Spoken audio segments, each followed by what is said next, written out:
and share.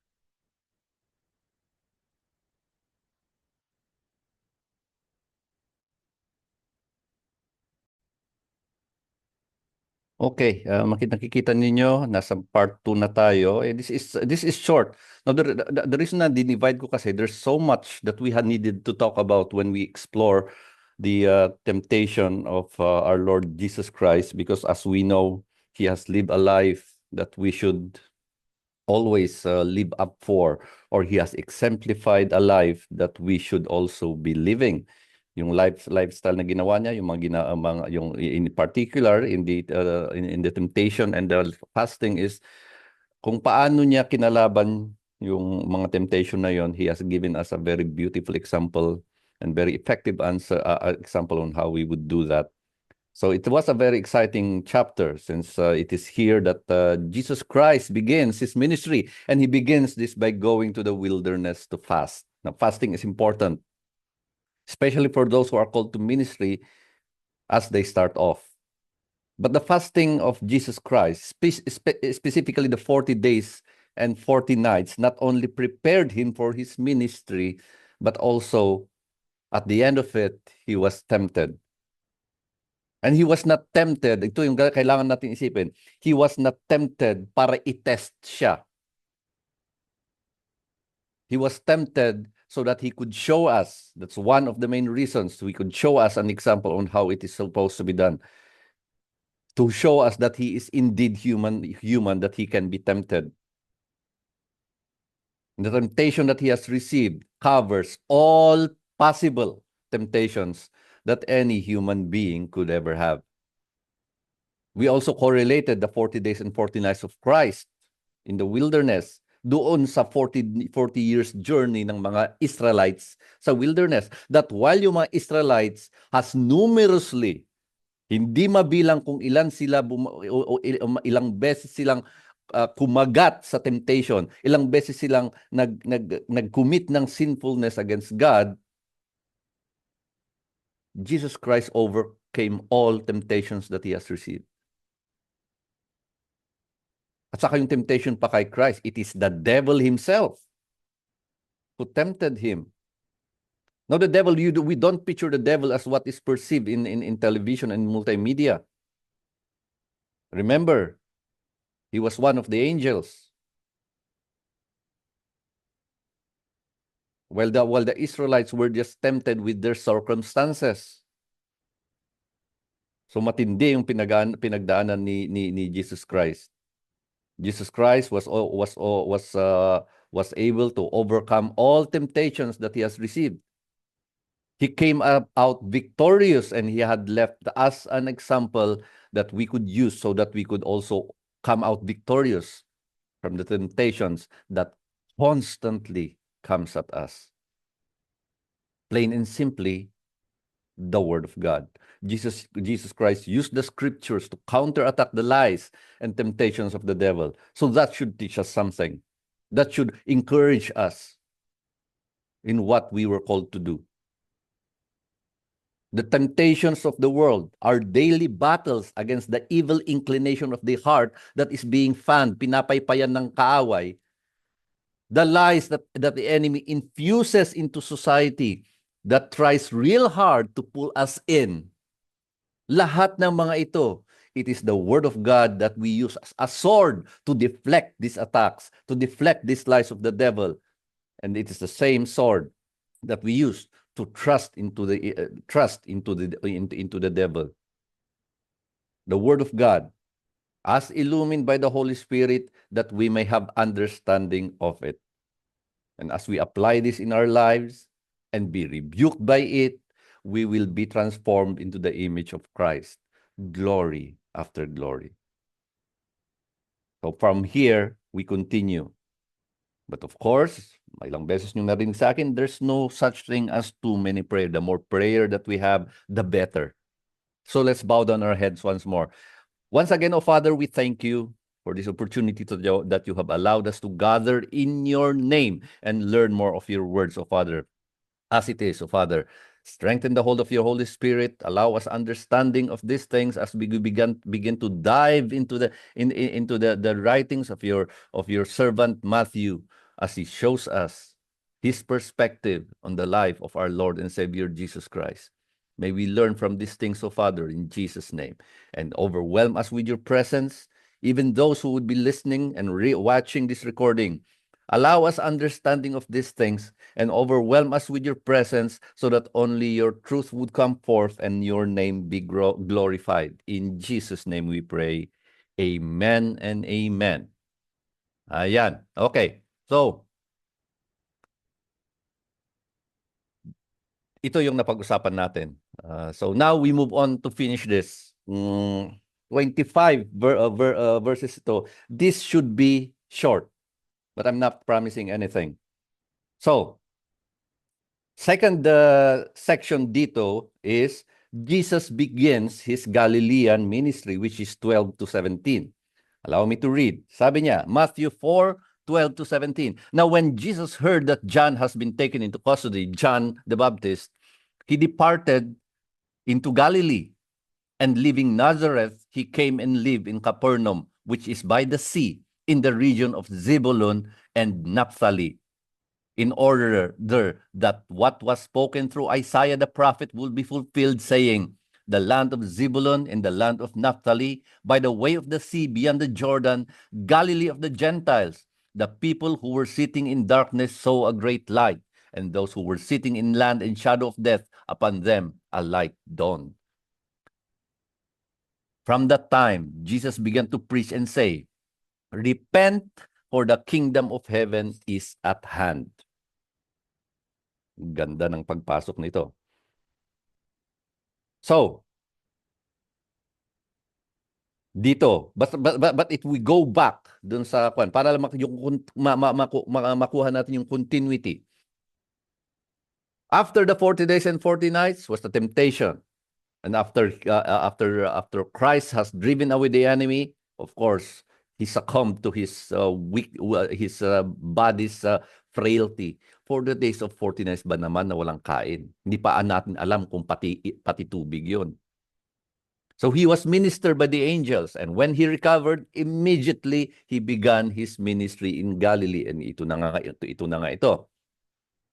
So first, as we usually do, verse 12, now when Jesus heard that John had been taken into custody, he departed into Galilee. Sa other versions, they use the word withdrew. So sa ibang versions sasabihin na Jesus heard that John has been taken into custody, he withdrew into Galilee. However, it does not mean that Jesus Christ retreated. Okay? Sa Galilee siya pumunta. Hindi sinasabi na dahil na-aresto si John the Baptist, nag-retreat si Jesus sa Galilee. Kasi remember, Galilee, ang ginawa ni Jesus Christ, he went into the heat of the moment. Because later on in this book, we will see that it was Herod Antipas, the ruler of Galilee, that had John the Baptist arrested. Pumunta siya doon mismo kung saan nangyari yung arrest. Verses 13 to 16. And leaving Nazareth, he came and lived in Capernaum, which is by the sea, in the region of Zebulun and Naphtali, in order that what was spoken through Isaiah the prophet will be fulfilled, saying, the land of Zebulun and the land of Naphtali, by the way of the sea, beyond the Jordan, Galilee of the Gentiles, the people who were sitting in darkness saw a great light, and those who were sitting in land and shadow of death, upon them light has dawned, or light dawned. So from Nazareth, Jesus went to Galilee, specifically in the area of Capernaum. Magpapakita ako ng mga maps mamaya. The area of Capernaum, which is by the Sea of Galilee. Nung panahon na yon, the Sea of Galilee was bountiful. And there was a thriving fishing industry. And Capernaum would become the base of operation of Jesus Christ. So from Nazareth to Capernaum, in the book of Luke kasi, there was an incident bago yung movement na ito. bago siya galing ng Nazareth pumunta ng Capernaum. May event doon na nangyari na hindi na ibigay ni Matthew. Ano 'yon? Before na pumunta si Jesus Christ from Nazareth to Capernaum, the event was that he was being rejected by his own hometown. Remember yung sabi nila na, di ba yan yung anak ni Carpenter? John the Carpenter? I mean Joseph the Carpenter? He was rejected in his hometown, so he went to Capernaum. We will discuss that in detail once we go to the book of Luke. Now, so far in our study, in the few initial chapters of Matthew, nakita natin na si Matthew constantly na ayokong gamitin yung word na throwback nagre-refer siya sa scriptures. For us, the Old Testament. Di ba? Ilang beses nating nakita yon. So it goes to what we mentioned sa introduction. Remember yung pinag-usapan natin yung introduction, that the book of Matthew was intended for the Jews. As we will see later on, na other than yung parati siyang nagre-refer sa Old Testament, sa scriptures which is owned by the Israelites, may mga Old Testament rituals and traditions rin siyang gagamitin. So he was targeting Jews as his audience. The book of Matthew focuses solely on the Jesus Christ ministry to the Jewish nation. Kaya nga mas mahaba yung Luke. Kasi yung Luke naman, inclusion of the Gentiles. But let's go back here. Sinabi natin na parating bumabalik si Matthew sa mga Old Testament scriptures. Now consider the prophecy here in verses 15 to 16. Sabi nga, spoken by Isaiah. This is specifically Isaiah 9 verses 1 to 2. Ito. But there will be no more gloom for her who was in anguish. In earlier times, he treated the land of Zebulun and the land of Naphtali with contempt. But later on, he shall make it glorious by way of the sea on the other side of the Jordan, Galilee of the Gentiles. The people who walk in darkness will see a great light. I think it was Handel who wrote the song about this. It's beautiful. The people who walk in darkness will see a great light. Those who live in the land of the shadow of death, the light will shine on them. Of course, itong Isaiah 9, 1 to 2, it is a messianic prophecy. Now, take note, Galilee of the Gentiles. Other interpretation, it says Galilee of the nation. Nations. Plural. Meaning the inclusion of other nations other than Israel. So, this gives us an idea. Galing to sa Old Testament, Isaiah. It gives us an idea that the Great Commission was as a command by Christ sa Matthew 28 to go out to all nations. It was not an afterthought. Hindi yung naalala lang nung mag-a-ascend na si Jesus Christ. It is part of the original design that salvation is for all nations. Verse 17. From that time, Jesus began to preach and say, repent, for the kingdom of heaven is at hand. Now, we see another feature of the book of Matthew. Because in the book of Matthew, it puts emphasis on the primary objective and primary preaching of Christ. Ano yon? That is the coming of the kingdom of heaven is at hand. Makikita nyo to throughout the book of Matthew. Parating lumalabas yung kingdom of heaven or kingdom of God. So implication, the kingdom of heaven is at hand. It is very near. Going next, we will put more emphasis on that later. Kasi dito muna tayo nagsasurvey. Didiinan natin mamaya at i-contextualize rin natin. So, yan, 17. Next section is the 4 fishermen who was called as disciples, 18 to 22. Ito yon, Matthew 4, 18 to 22. Now, as Jesus was walking by the Sea of Galilee, he saw two brothers, Simon, who was called Peter, and Andrew, his brother, casting a net into the sea, for they were fishermen. And he said to them, "Follow me, and I will make you fishers of men." And immediately they left their nets and followed him. And going on from there, he saw two other brothers, James, the son of Zebedee, and his brother in the boat with Zebedee, their father, mending their nets. And he called them. And immediately they left the boat and their father and followed him. 18 tayo. Now, as Jesus was walking by the Sea of Galilee, he saw two brothers, Simon, who was called Peter, and Andrew, his brother, casting a net into the sea, for they were fishermen. Actually, itong section na to, nagbigay lang ng nangyari. There is one significant thing that I want to point out here, but sa conclusion na lang natin pag-uusapan yon para yung thread of thought kasi natin sa nangyayari, hindi masisira. Now, nabanggit natin kanina na mayroong thriving fishing industry in the Sea of Galilee. Now, if we look at the map, which we will see later on, the Sea of Galilee isn't actually a sea. It is a lake. But the Israelites refer to it as a sea, the Sea of Galilee. Now, yung fishing industry during that time were mostly, if not all, family businesses.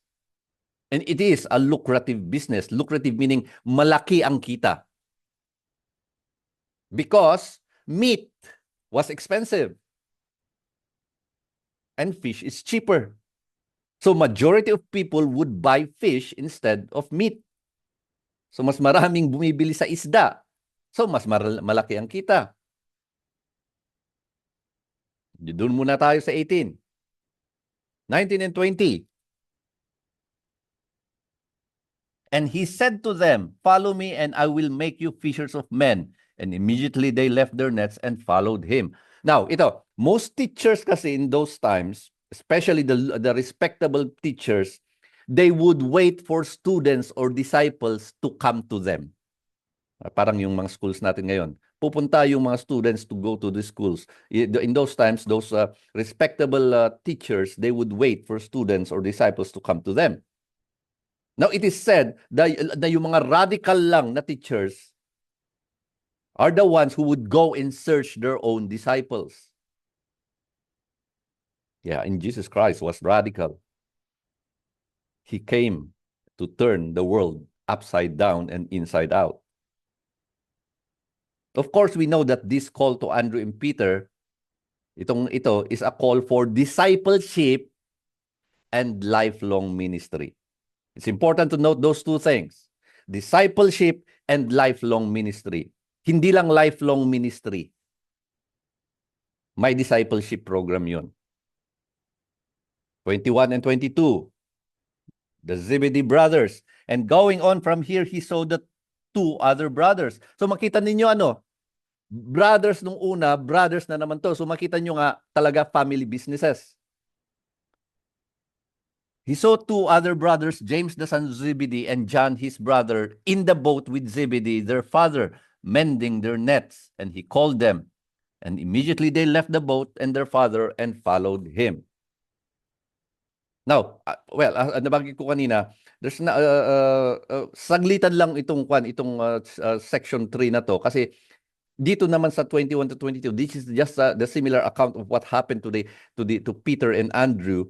Dito naman kasi yung call to the Zebedee brothers, nothing significant here except on what I would want to emphasize later on sa conclusion natin.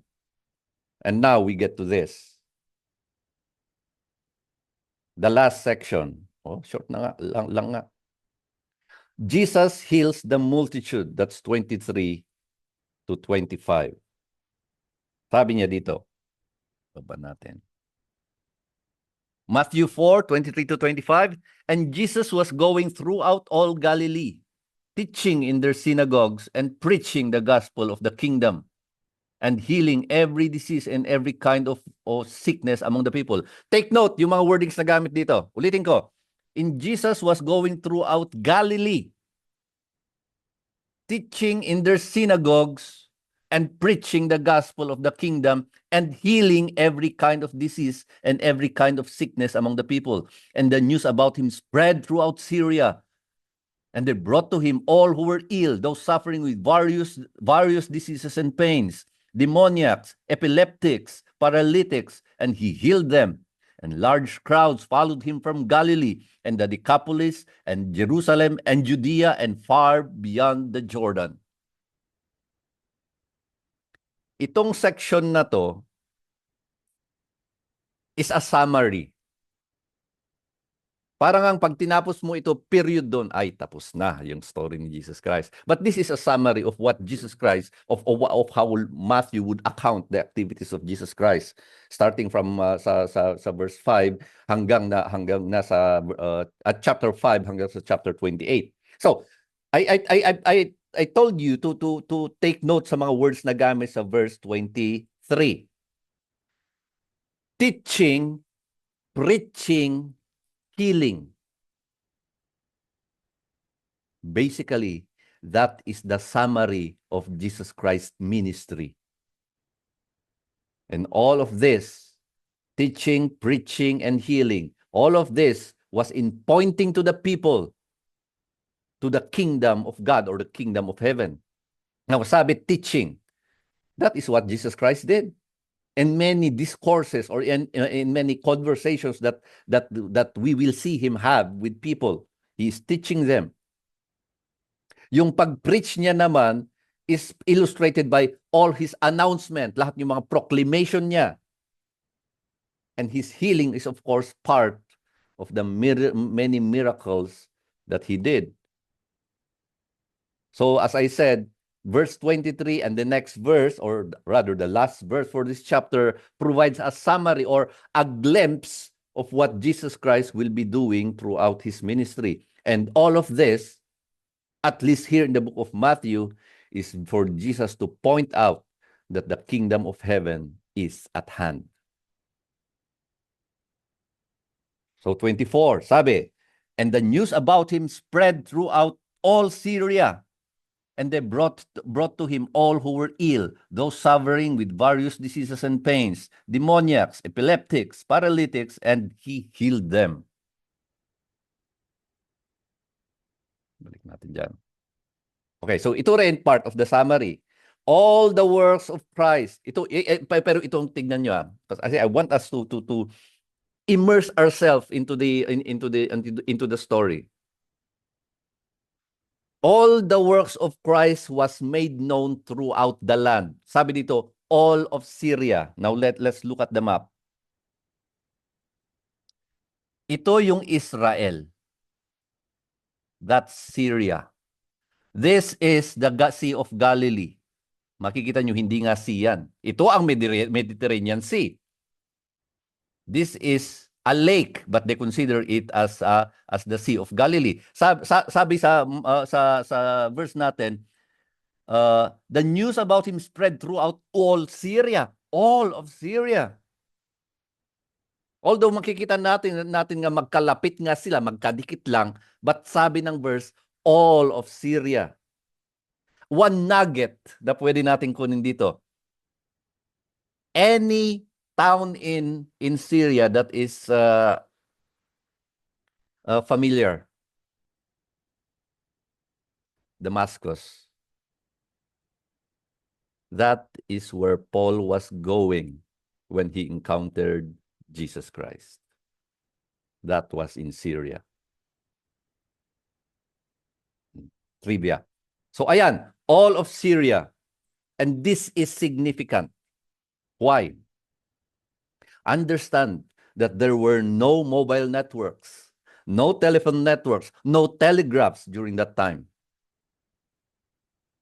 So this is very, very significant because remember, Jesus Christ's ministry lasted only for 3.5 years. And news does not travel that fast. It was not long after Jesus Christ started his ministry that his works reached faraway lands. One explanation to this is, of course, the miracles of Jesus Christ and his teachings were so extraordinary. Napakatindi ito that it would not escape the lips of those who heard it and saw it wherever they may go. Dagdagan pa natin yung notion na yon. Moving on to the next verse. Last verse. Sabi niya dito, and large crowds followed him from Galilee and the Decapolis. Hindi, itaas ko na lang para yan. And large crowds followed him from Galilee and the Decapolis and Jerusalem and Judea and far beyond the Jordan. Para makita na naman natin dito, here's the map during the time of Jesus. So sabi niya, all large crowd followed him from Galilee. So here is Capernaum where he was. Okay? So large crowds followed him all around Galilee. Decapolis. Jerusalem is here. And Judea. And from beyond the Jordan. This is the River Jordan, connecting the Dead Sea and the Sea of Galilee. This is the River Jordan. So ang sinasabi ni Matthew dito, lahat ng galing dito, including nga, nabanggit niya ni Decapolis. All of these people heard. People from all over Israel learned about it. Again, we should not lose track on the cultural background. We try to immerse yourself in that period. And that's what I will keep on. Dito yung ulit-ulitin kong sabihin sa inyo as we dive through the life of Jesus Christ. Put yourself into that crowd. Huwag niyong babasahin lang na ganyan lang. Immerse yourself into it so that you will have a greater understanding, a much more deeper understanding. And that's what we do here. We should not lose track on the cultural background for us to have a full appreciation of this fact. When I say appreciation, when we see the reality, makikita natin lahat ng nangyayari. In the ancient times, communication would be hand to hand or word of mouth. Either by horse, well, either by foot. Kasi hindi naman lahat magkakaroon ng kabayo. They go from town to town by foot. Remember when Jesus Christ was 8, they had to walk for 3 days to get to the temple. So communication was hand to hand or word of mouth, either done by walking, or if the message is very important, they would use a horse. But of course, the witness of the people of the works and teachings of Christ, they were not important in terms of those times. And yet, it propagated that fast. Again, take note, 3.5 years of Jesus Christ's ministry. And of course, yung pagkakilala nila ng gawain niya, hindi ito nangyari after his ministry. No. It was probably it was in the very early months or even early weeks of his ministry, yet news propagated throughout Syria and the rest of Israel. Almost impossible. But when we know who is at work here, the Son and the Holy Spirit working the ministry with God the Father up above. Do you see that? Kung ilagay natin yung sarili natin doon sa lugar na yun mismo, how did words spread that fast? It's not like that you could just put an email blast. Right? Makita natin who was at work. Kahit na nga punta tayo sa pagwat so that we go into the book of Acts. Matindi na naman doon. But yun. So that's the rest of chapter 4, 8:37. Okay. Not bad. Now, let's just talk about a couple of truths here. Close ko na to. Taglit, tignan ko muna yung map. If you see something worth noting. Okay, wala. Darating din tayo dyan. Okay, that's chapter 4. Now, a couple of things. Take note. When Jesus called Peter and Andrew while they were casting nets, how was the response? Matthew 4:20. And immediately they left their nets and followed him. Then when Jesus Christ called James and John while they were repairing their nets with their father Zebedee, how did they respond to Jesus Christ's call? Matthew 4:22. And immediately they left the boat and their father and followed him. We mentioned kanina, a couple of times, that fishing along the Sea of Galilee was a family business. Now, understand this. Leaving one's family or family business was very rare and a very serious commitment during those times. Especially sa mga anak na sila dapat ang magmamana. But Peter and Andrew and James and John just did that. Take the note of the word that I have emphasized. Immediately. It did not say that Jesus called them and after a while, Jesus called them and then they said, saglit lang muna. Immediately. Now, there are at least two ways to look at this. First, those who are called.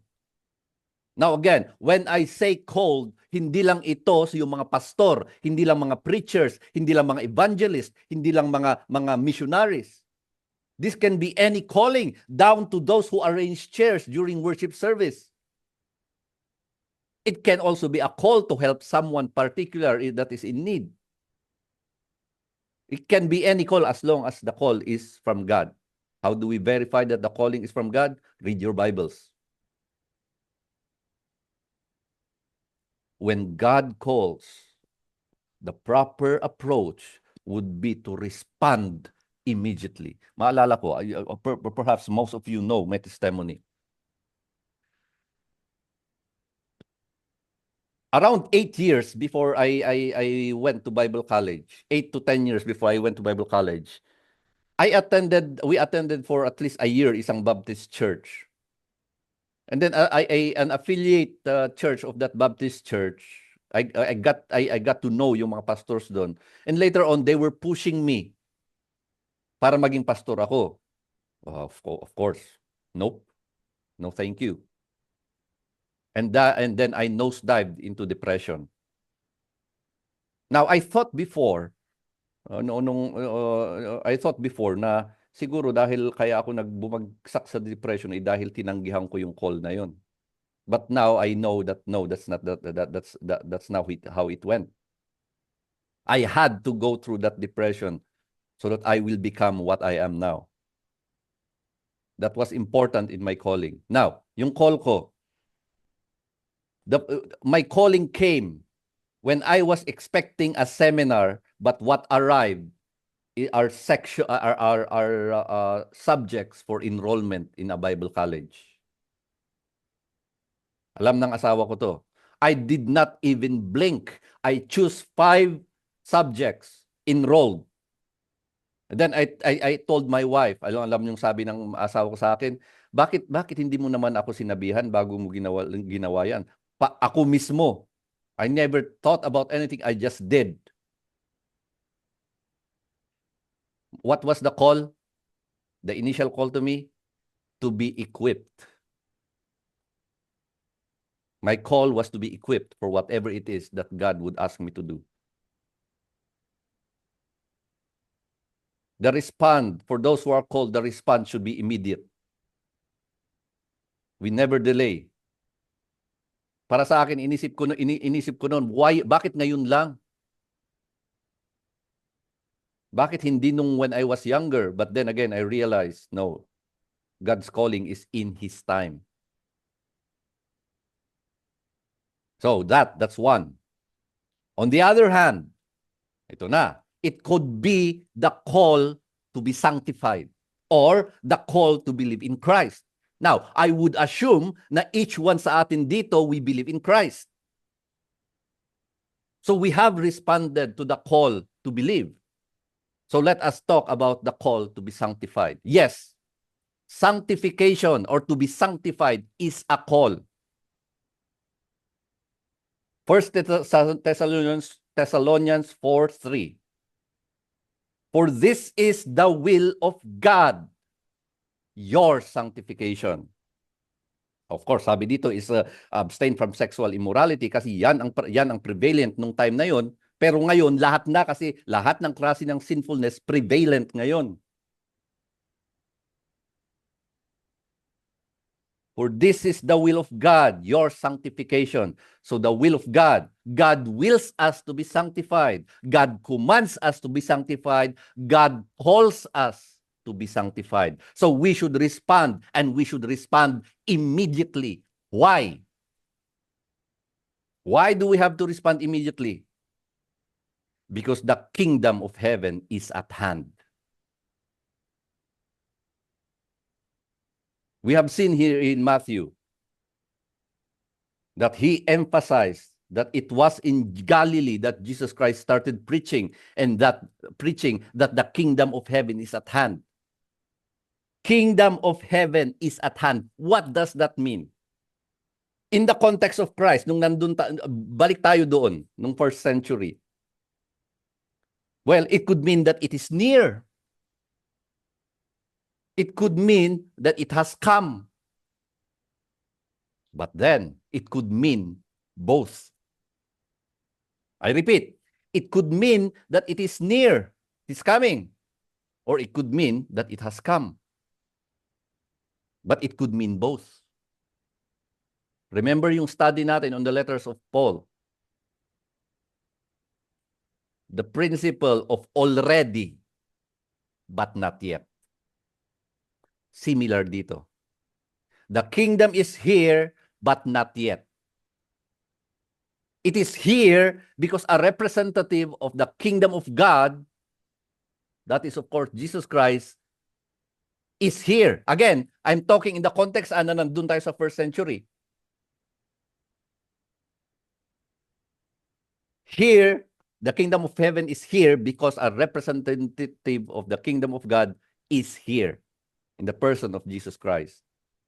So when Jesus Christ said that the kingdom of heaven is at hand, it could mean that it is already here, but yet not yet. It is here since a representative of the kingdom of God has arrived to preach and teach about it. And it will arrive at the culmination of the salvific plan of God. Now, come back to where we are right now. Balik tayo dito. Context. Bottom line is that we know that the kingdom of heaven has come in Jesus Christ. So anong nangyayari sa atin ngayon? We await the not yet. We are in the not yet. We await for the end of this world and the coming or culmination. Culmination sa Tagalog. Kasukdulan. We wait the end of this world, which would signal the culmination of the kingdom of heaven. That is the not yet. Ito yung ibig sabihin ng the end is near. That's why the call to be sanctified, our response should be immediate. Of course, yung pag sinasabi natin, as we wait for the end of times or in end of the world, that would signal the culmination of the kingdom of heaven. Of course, all of this encompasses the second coming of our Lord and Savior Jesus Christ. So the kingdom of heaven is at hand. That is the focal point of the ministry of Christ in the book of Matthew. Now, it is true that in the ancient, that is true. The kingdom of heaven is at hand. That is true during the ancient times, and it is much more true now. As each day progresses, as every hour passes through, as every minute and every second transpires, we draw nearer and nearer to the end of times. We draw nearer and nearer to the second coming of our Lord. Now, the question that I would pose to each one of us here, are you ready for that day? Are you confident to see Jesus Christ face to face? Are you ready to give an account on what was given to you? So you see, we cannot afford to be idle in our spiritual life. We cannot afford to give the enemy an inch of foothold in our lives. Paano na pag dumating yung Panginoon, natagpuan tayong tulog spiritually? Hindi siya kagaya ng tao na pwede kang bula-bulahin at magbigay ng excuses. Now, how can we be awake in spirit? Continue to actively participate in your sanctification process. Abide by the leading of the Holy Spirit in every aspect of your lives and continue to study the Word of God and seek to be rebuked so that we could be transformed or we could be conformed into the image of Jesus Christ. Case in point, live our lives like a child of God because we are. We are children of God. So we should act like so. And of course, cement all this with continuous prayer to our God. Converse with our Father. Let us continue and actively work so that we could conform to the image of our Lord Jesus Christ. So that when He comes again, yun dapat ang i-look forward natin eh. When He comes again, whatever time it may be, baka nandyan na nga siya in the next minute eh. Baka pagkatapos ng prayer natin, amen, nandyan na siya eh. Let us be awake in our spirit. Work hard so that we could be transformed into the image of His Son. So that at that moment that He comes again, we could have the confidence to spread our arms wide open and embrace our Father in heaven. So stay alert. The kingdom of heaven is at hand. I hope that He won't catch us sleeping in our spirits. Kantayin natin to. Let's close this in prayer.